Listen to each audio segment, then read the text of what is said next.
Hello friends, आज जो आप स्ट्रेटजी सीखने वाले हैं मेरे ख्याल से वो सबसे बेस्ट स्ट्रेटजी होने वाली है।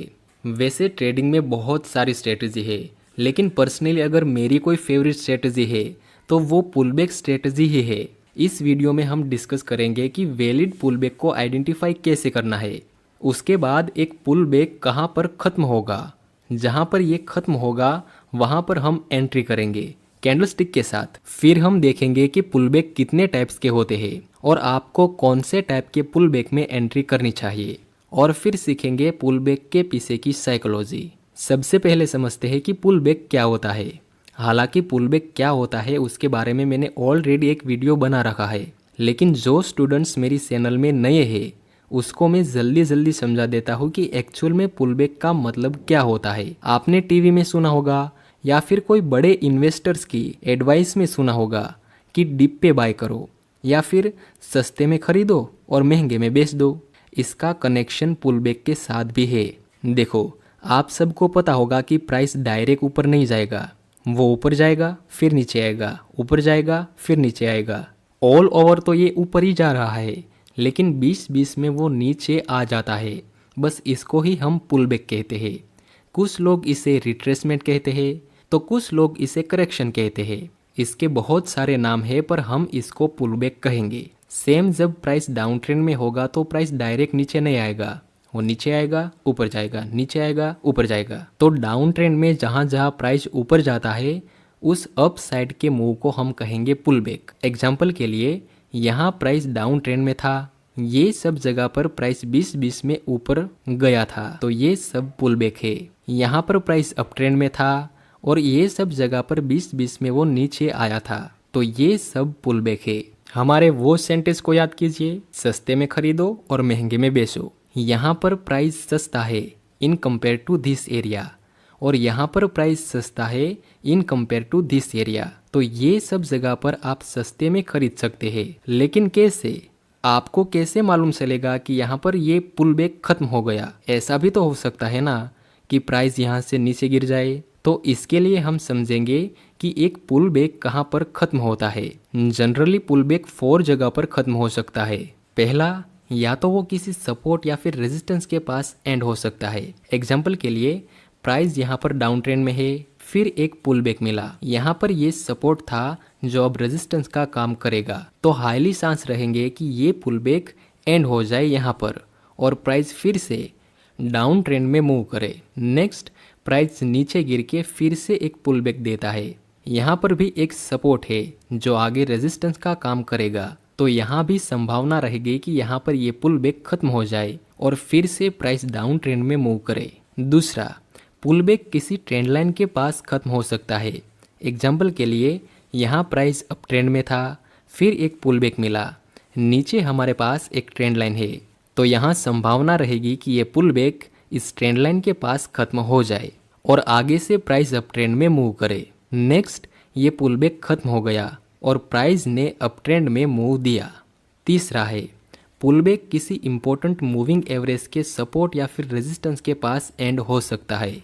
जैसे कि यहाँ पर प्राइस डाउन ट्रेंड में था, प्राइस बार बार इस 50 EMA का रेजिस्टेंस लेके नीचे आ रहा था, फिर हमें एक पुलबैक मिला, तो यहाँ संभावना रहेगी कि ये पुलबैक इस मूविंग एवरेज के पास एंड हो जाए। नेक्स्ट, ये पुलबैक खत्म हो गया और प्राइस नीचे गिरा, आगे फिर से हमें एक पुलबैक मिला, तो यहाँ भी हाईली चांस रहेंगे कि ये पुलबैक यहाँ खत्म हो जाए। नेक्स्ट, प्राइस यहीं से नीचे गिर गया। और हाँ, जिसको मूविंग एवरेज और फिबोनाची के बारे में नहीं पता है वो इस लेक्चर को सीखने के बाद मेरी चैनल में जाके मूविंग एवरेज और फिबोनाची के लेक्चर्स देख सकते हैं। और यहाँ तक सब कुछ क्लियर है ना? अगर कुछ समझ में ना आए तो कमेंट में पूछ लेना। चलो आखिरी पॉइंट को देखते हैं और वो है पुलबैक किसी फिबोनाची के इम्पोर्टेंट लेवल के पास एंड हो सकता है। फिबोनाची के ऊपर भी हम ज़्यादा डिस्कस नहीं करेंगे क्योंकि उसके ऊपर भी मैंने ऑलरेडी पूरा डेडिकेटेड वीडियो अपलोड कर रखा है। अब आपने ये तो सीख लिया कि एक पुलबैक कहाँ खत्म हो सकता है, लेकिन जब प्राइस हमारी प्लानिंग के अनुसार ना चले तब क्या होगा? मेरा मतलब है कि यहाँ डाउन ट्रेंड था, फिर हमें पुलबैक मिला, हमारे माइंड में यही होगा कि ये पुलबैक इस ट्रेंड लाइन के पास खत्म हो जाए और एक डाउन मूव मिले। लेकिन जब ऐसा ना हो और प्राइस इस ट्रेंड लाइन को ब्रेक कर दे, तब हमें क्या करना है, इसके बारे में हम इसी वीडियो में एंड में डिस्कस करेंगे। उससे पहले हम समझते हैं कि कितने टाइप्स के पुलबैक होते हैं। कितने टाइप्स के पुलबैक होते हैं ये समझने से पहले मुझे आपको ये सिखाना पड़ेगा कि पुलबैक क्यों होता है। ऐसी ज़रूरत ही क्या है कि पुलबैक हो रहा है। प्राइस जिगजैग लाइन में मूव करती है ये तो समझ लिया, लेकिन ऐसा क्यों होता है, प्राइस डायरेक्ट ऊपर क्यों नहीं जाती, तो चलो उसको समझते हैं। देखो, मान लो कि आपने यहाँ पर बाय किया, ठीक है, 100 रुपये की प्राइस पे। यहाँ पे और लोग भी होंगे जिन्होंने यहाँ पर बाय किया होगा। फिर प्राइस ऊपर जाता है 200 रुपये तक। यहाँ आपको प्रॉफिट हो गया, ऑलमोस्ट आपका पैसा डबल सा हो गया। अब आप बताइए, क्या आप यहाँ पर अपना प्रॉफिट बुकिंग नहीं करेंगे? बेशक आप यहाँ अपना प्रॉफिट बुकिंग करेंगे। मतलब आपने यहाँ पर खरीदा और यहाँ पर बेच दिया, सेल कर दिया। अब इस लेवल के पास सिर्फ आपने एक ने तो बाय किया नहीं था, आपके साथ दूसरे लोग भी थे ना बाय करने में। वो सभी को अच्छा खासा मुनाफा हो गया होगा, तो वे लोग भी यहाँ अपनी पोजीशन को सेल कर देंगे। तो काफ़ी सारे लोग इस लेवल के पास सेल करने लगेंगे। तो क्या होगा? अगर ज़्यादा सेलिंग बढ़ जाए तो प्राइस नीचे ही गिरेगा। अगर ज़्यादा बाइंग हो जाए तो प्राइस इंक्रीज होगी, और अगर ज़्यादा सेलिंग हो तो प्राइस डिक्रीज होगी। सिंपल। तो यहाँ बायर्स के प्रॉफिट बुकिंग की वजह से सेलिंग प्रेशर क्रिएट होता है, जिस वजह से हमें पुलबैक देखने को मिलता है। चलो अब समझते हैं कि पुलबैक कितने टाइप्स के होते हैं। जनरली पुलबैक 3 टाइप्स के होते हैं। पहले टाइप का पुलबैक होता है अग्रेसिव पुलबैक। सपोज कि ये अप ट्रेंड है, अगर प्राइस यहाँ थोड़ी ज़्यादा मूवमेंट के साथ या फिर फास्टली पुलबैक दे तो उसे हम अग्रेसिव पुलबैक कहते हैं। एग्जाम्पल के लिए यहाँ प्राइस बुलिश ट्रेंड में था, नेक्स्ट हमें एक पुलबैक मिला। इसकी कैंडल देखिए, थोड़ी बिग रेड कैंडल, और बिना ज़्यादा रिट्रेसमेंट किए हुए प्राइस पुलबैक ले रहा है। तो ऐसे पुलबैक को हम अग्रेसिव पुलबैक कहते हैं। ऐसे पुलबैक में ट्रेड लेते समय आपको बहुत ही अलर्ट रहना होगा, क्योंकि ऐसे पुलबैक कुछ कुछ केस में रिवर्सल में बदल जाते हैं। हर बार नहीं, बल्कि कुछ कुछ सिनारियों में। दूसरे टाइप का पुलबैक है करेक्टिव पुलबैक। सपोज कि ये डाउन ट्रेंड है, अब प्राइस पुलबैक तो ले रहा है लेकिन करेक्शन करते हुए पुलबैक लेता है। यहाँ higher high and higher low की फॉर्मेशन बन रही है। ऐसे पुलबैक को हम करेक्टिव पुलबैक बोलते हैं। एग्जाम्पल के लिए ये डाउन ट्रेंड है, अब प्राइस यहाँ पुलबैक तो ले रहा है लेकिन higher high and higher low के स्ट्रक्चर के साथ पुलबैक ले रहा है।